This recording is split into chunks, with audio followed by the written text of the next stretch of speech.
through Ignatius Loyola as a Jesuit. That's You know, right. so he was a Jesuit before the Jesuit order was even established. But they had the same order going from back then. They just named it Jesuit order during the time of Ignatius Loyola and Francis Borgia. I believe his name is Francis Borgia, which he was a contemporary that helped to set up the Jesuit order. So Columbus was a learned devil, you know. That's why he knew what to do. That's why when he came over here, there was a point where the Israelites that were here, they were just cutting him off. They was about to roll on his ass. But he told them that, you know, that the sun was going to be covered, or it was either a lunar eclipse or a solar eclipse that was coming, and he knew about it previously, you know. So when he told them about it, then they got scared, you know, because they were superstitious, and they backed off, and they didn't do nothing to him. But if it hadn't been for that, his ass was grass. But that was a law, because that devil had to be preserved, because he had to bring the calamities that are written in the book of Hosea that came to Israel over here on this side of the world. You got more? It says Cologne had access to the Vatican archives, which contain records of Viking voyages over a period of several centuries, probably including the original of the famed Vinland map of Yale University has a 20th century copy. It also indicated that Pinzon had obtained from Rome information about lands to the west of the Atlantic. See, basically, they knew over there in the East, over there in Europe, in Rome, and throughout, they knew that it was a world over here or land over here. That's the thing is, it never was inhabited before until the tribes came over here. That's right. They were the first to inhabit it. Going all the way back, when you go in the Bible, in the scriptures, King Solomon, his fleet, Hiram Abiff and his navy, they were coming over here getting certain things from over here. So there was always, they knew about this world over here. See, a lot of you guys out there, you probably still believe that they thought the world was flat. Columbus knew that the world was round. He knew it was another land over here. There was Vikings that were voyaging over here. Like some of them stories, which were Jakes. A lot of them stories you hear about their voyages over here. All right, you see, and the reason why they put all that propaganda, because they're trying to hide the truth. Because you start researching and finding these things out about Columbus, you're gonna find out what about the other tribes. You're gonna start asking questions. You'll start asking questions, and now on Columbus, and it's in the records on his ship. He had a Moor, which was really an Israelite, a so-called Negro that converted into Islam. Okay, that's who the Moors were. He had a Moorish navigator, all right, who knew how to get over here to this side of the earth. Okay, he knew what he was doing. All right, he went and got basically a Jew, a real Jew, that Moorish navigator, to bring him over here to where the other tribes were, because Judah and them, they knew that the other tribes had left and set off to go over here. All right, that's why. And if I could read this real quick, in the book of James. I mean, it's something that we always read, you know. But James chapter 1 verse 1. It says, James, a servant of the Most High and of the Lord Yahushai, to the 12 tribes which are scattered abroad, greeting. And now that word abroad ties in with the word diaspora in the Greek. All right? Because the tribes, they were dispersed, which was pursuant to the prophecy when you go back going back to Deuteronomy, the 28th chapter. The Lord said he was going to basically scatter or disperse the tribes through the four corners of the earth. And that's how that came about during that time period. All right? And Columbus knew about that. Everybody knew about that. Of course. Because you know what? This information about the Americas, you're talking about 400, maybe 20 years before Columbus came over here. The information existed going back to 1070 AD, dealing with the Leif Erikson and the Vikings coming over here to the Americas. Because they had established trade routes with the Native American Indians, and they had established trade over here, and they mapped America out. And these maps are known as the Piri-Reis maps. You can look it up. They're called the Piri-Reis maps, and those were the maps that Columbus had access in the Vatican Library. I got one more thing. It says here, I just want to read this real quick. Go ahead, brother. Go ahead. Back up Elder Menazek, what he was saying. Go ahead. This is Nehemiah chapter 1, verse 7 to 9. We have dealt very corruptly against thee, and have not kept the commandments, nor the statutes, nor the judgments which thou commandest thy servant Moses. Remember, I beseech thee, the word that thou commandest thy servant Moses, saying, if you transgress, I will scatter you abroad among the nations.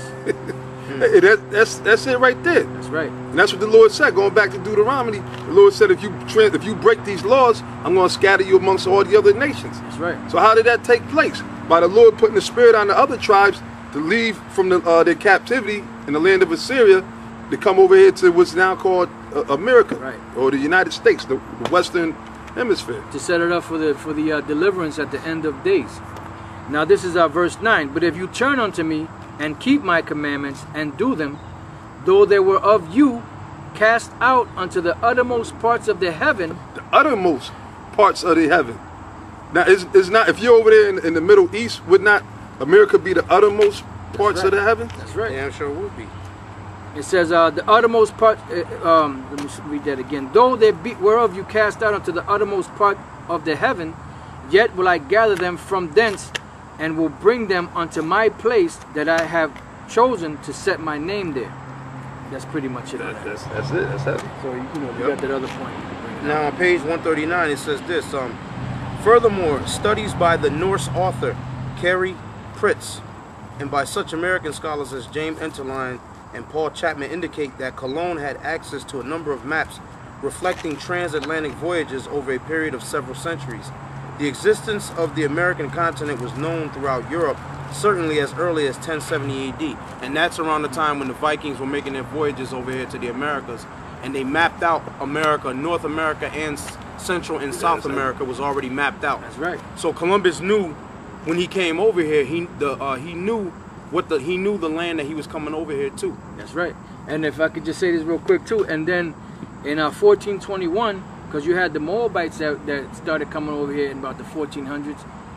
1421, there's an actual map of Moab that came over to the side of the world at that time, around the 1400s, 1421, which is another map that Columbus had, that he used, that they knew that there were people and lands on this side of the earth. So go ahead, is there more? It says, certainly as early as 1070 AD, from the writings of historian Adam of Bremen, commerce continued with Norway and Iceland, and with Bristol in England and America. By the end of the 15th century, Europe was ready to develop the lands that lay beyond the Atlantic. So that's pretty much it on that right there. Yeah, the lands that lay beyond the Atlantic. That's right. Because they already knew that this land over here was here. It just some of them had to make their way over to this side of the world. That's right. All right, so now somebody get Isaiah 25:7. And the reason why this stuff isn't taught to you in your elementary schools or in your school systems or college and none of that is because of the fact that Esau, the so-called white man, is beginning with them so-called Jews, the Amalekites. They don't want anybody to find out about this truth. Yep. That's why they're paying guys to bring out certain false information to throw people off that are starting to wake up to the truth.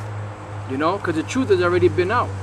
That's why it wasn't until around I believe it was like the 1990s, that they started bringing out that the Moabites over there in China, that they're the Israelite, one of the 10 lost tribes. The Japanese over there in Japan, they're the lost tribes of Israel. The Hungarian, or whoever, everybody but the tribes. Yeah, everybody but the tribes. And then, you could figure at least throw somebody. One of the native, the Brazilian, Cuban or somebody, or a Native American Indian. Yep. None of that. Yep. And that was something that was pushed out because that the majority of people, they look at National Geographic as an authority. Even though they're not authorities, but they look at them as authorities. Yep. So they know if they put information out there, people are going to believe that shit. But you know what? It's only going to work for those that the Lord don't want. And we keep saying it.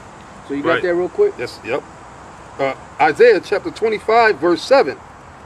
And he will destroy in this mountain the face of the covering cast over all people. Right, that's the Most High. He will destroy in this mountain. What mountain? America. The covering. What's that covering? That matter of fact, somebody get Job 9:24. The covering is that veil that the so-called white man has set up over the whole world to lie to them, to lie to people about the nationality, but really, to really get down to the nitty-gritty of it, is to lie to people of who the Israelites are today. Exactly. And the main thing is that the Most High and Yahweh Shai and the angels are black men. But underneath that, you know, outside of the names of the Most High and Yahweh Shai, who the tribes are. That's what troubles these devils the most. That the real Israelites wake up to the truth. So, and after you get that, and then Job 9:24, get Psalms 83. Go ahead, brother, read that. Job chapter 9, verse 24.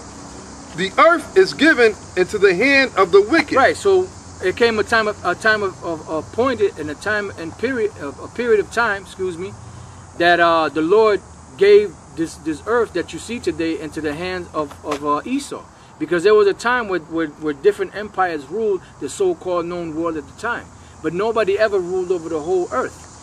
You got a sword on you, brother? Get Daniel 4:17. There was never a time where a nation ruled over the whole entire planet Earth.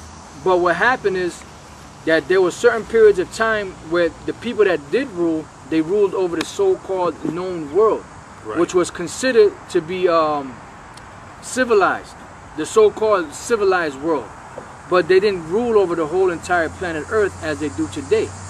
And the Lord gave that into their hands because there's certain periods of time that the Lord puts up one nation and takes down another. Right. He puts up one nation and puts down another. Yeah, because if I could go a little further into it too, what the elder around was saying, like basically America, the so-called United States, they got their flag all throughout the world, right, in other countries. They got bases, they got no, they got airs. And that's why they're going down. That's why when they said that flag was still there, yeah, that flag at the Olympics fell. It fell. Right, which is indicative of what's happening to America. That's America is falling. And see, back then, like when Artaxerxes, for instance, when they were ruling, he didn't have no flags over in his land that's called North America. Right. Only provinces he controlled were the ones that were that area over there in the east. Europe. In Europe. That's what he controlled. Which was the known world. Yep. But the United States they controlled the whole world. Africa, Australia, Antarctica. They telling polar bears where they could swim and fish at, man. Right. Yep. That's how much control these motherfuckers got. That's right. All right. And when they got control and they tell you that this airspace is private, right, then you know you got a problem. Because if you go up into space, you're supposed to, that should be free. Free. That's supposed to be, the heavens is supposed to be the Most High. Then these devils, if you let these devils, they'll take over everything. And guess what? And if you go by that airspace, they're gonna shoot you down. And not only the air, guess what? Even out there in the sea. Yep. Was it a week ago, week or two ago? It was a regular boat. Somebody's boat was getting too close to a Navy ship, and they ordered it one time. They said turn around immediately. Right. And they didn't hear them over there. They kept going, and they fired up on the boat.